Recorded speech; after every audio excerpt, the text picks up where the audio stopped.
एक car highway पर बड़ी तेजी से भागती चली जा रही थी।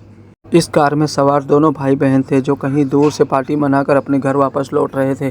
कार इतनी तेजी से जा रही थी कि पीछे स्टॉप साइन का बोर्ड भी छूट गया था, जिसके बारे में उसकी बहन उसे बताती है, लेकिन वो कहता है कि इस सुनसान सड़क पर इसका कोई मतलब नहीं है।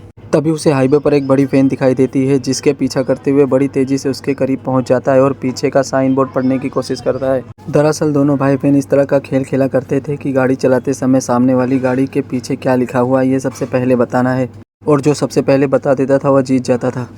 दोनों भाई बहन आपस में बात करते हुए मस्ती करते हुए आगे बढ़ रहे थे। तभी उसकी बहन टाइम पास के लिए रेडियो चालू कर देती है और पीछे आ रही बड़ी वैन दूसरी रास्ते से चली जाती है। हाईवे के दूसरी सड़क से वह बड़ी वैन तो चली जाती है, लेकिन उसके पीछे एक बड़ी सी खटारा गाड़ी आ रही होती है। वह बड़ी ट्रक बड़ी तेजी से उनकी गाड़ी के पीछे आती है, जिसे देखकर दोनों भाई बहन एकदम से घबरा जाते हैं। भाई बहन दोनों को कुछ समझ में नहीं आता कि आखिरकार ये सब हो क्या रहा है। वो अपने भाई को कहती है कि गाड़ी एक तरफ कर लो ताकि वह निकल जाए, और उसका भाई भी ऐसा करने की बार बार कोशिश करता है। आखिरकार वह ट्रक उनसे आगे निकल जाता है। यह देखकर भाई बहन दोनों चैन की सांस लेते हैं।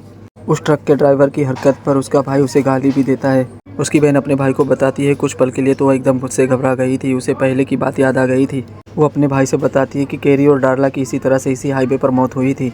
ये घटना 23 साल पहले की थी। उसके बारे में उसका भाई भी जानता था। वह बताता है कि लाश तो मिली थी, लेकिन उसका धड़ नहीं मिला था। वो अपनी बहन से बताता है कि तुम्हें डरने की कोई ज़रूरत नहीं है, ये घटना दूसरे हाईवे पर हुई थी, इस हाईवे पर ऐसा कुछ भी नहीं हुआ था। वह दोनों कुछ देर के लिए एक जगह पर रुक जाते हैं। फ्रेश होने के बाद दोनों वापस कार के पास आते हैं और कुछ देर बातें करते हैं। उसकी बहन उसे बताती है कि उसे कुछ अच्छा नहीं लग रहा है, वह जल्द से जल्द घर पहुंचना चाहती है। इसलिए उसका भाई भी कार में बैठ जाता है और एक बार फिर से कार हाईवे पर दौड़ रही होती है। वह दोनों अभी कुछ दूर गए ही थे कि फिर से हाईवे के किनारे उन्हें वही ट्रक दिखाई देता है। उसी ट्रक को दोबारा देखकर भाई बहन दोनों चौंक जाते हैं। यह देखकर भाई बहन और ज़्यादा घबरा जाते हैं कि वह आदमी और ड्रम में कुछ डाल रहा था, जो कि किसी लाश की तरह ही था। जिस तरह से दोनों भाई बहन उसे गौर से देख रहे थे, वह भी उन्हें गौर से देखने लगा था। आंखों देखा हुआ मंजर भाई बहन दोनों के लिए डरावना था। जल्दी उन्हें एहसास हो जाता है कि पूरा मामला क्या है। वह दोनों जल्द से जल्द वहां से निकल जाना चाहते थे। उसकी बहन इमरजेंसी फ़ोन लगाना चाहती थी, लेकिन मोबाइल की बैटरी डेड थी और वह यह देखकर और ज़्यादा घबरा जाती है कि वह ट्रक फिर से उनके पीछे आ रहा था। वह अपने भाई को बड़ी तेज़ी से गाड़ी भगाने के लिए कहती है। वह गुस्से में मोबाइल को पिछली सीट पर फेंक देती है। वह यह देखकर हैरान हो जाती है कि वह ट्रक उनके पीछे ही आ रहा था और वो भी बड़ी तेज़ी से आ रहा था। यह देखकर उसका भाई काफ़ी घबरा जाता है। उसे यह देखकर हैरानी होती है कि इतना पुराना ट्रक उनकी कार से भी ज़्यादा तेज़ कैसे भाग रही थी। वह पूरी कोशिश करता है अपनी कार को तेज़ भगाने की, लेकिन वह पुराने ट्रक के आगे नाकाम हो जाता है और अगले ही पल वह ट्रक उसके कार के पीछे से बड़ी तेज़ी से टक्कर मारता है। ऐसा वह बार बार कर रहा था। वह बार बार कार को तेज़ भगाने की कोशिश कर रहा था, लेकिन ट्रक बार बार उसे पीछे से टक्कर मार दे रही थी। वह दोनों भाई बहन पूरी तरह से घबरा चुके थे। उन दोनों को ऐसा ही लग रहा था कि आज दोनों की जान चली जाएगी। तभी तेज़ ट्रक के टक्कर में उसकी कार हाईवे से नीचे उतर जाती है और एक जगह पर आकर रुक जाती है।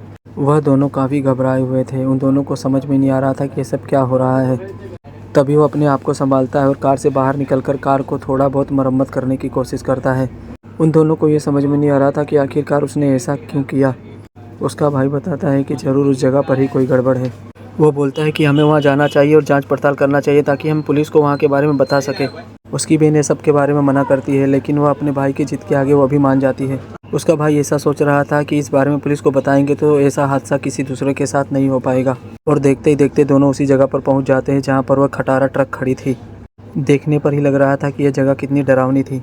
वह जगह काफ़ी घनी झाड़ियों से और बड़े बड़े पेड़ों से घिरी हुई थी। वह खंडहर सी दिखने वाली इमारत एक पुरानी चर्च थी, जिस पर ढेर सारे कौवे बैठे हुए थे। इस जगह पर पहुंचकर भाई बहन काफ़ी डरे हुए दिखाई दे रहे थे। चर्च की हालत को देखकर दोनों को बड़ा अजीब लगता है। चर्च में ज़्यादातर कौवे ही दिखाई दे रहे थे। तभी वह दोनों को ड्रम जैसी चीज़ दिखाई देती है, जिसमें वो आदमी लाश जैसी चीज़ को अंदर डाल रहा था। इस डरावनी जगह पर आकर दोनों काफ़ी डरे हुए थे। दोनों को इस बात का भी डर था कि कहीं वो आदमी वापस ना आ जाए। दोनों डरते डरते उस जगह की ओर आगे बढ़ते हैं। दोनों जब उस जगह पर पहुँचते हैं तो अंदर से बड़ी तेज़ गंध आ रही थी। उसकी बहन उसे वापस चलने को कहती है, लेकिन वह पूरा पता लगाना चाहता था।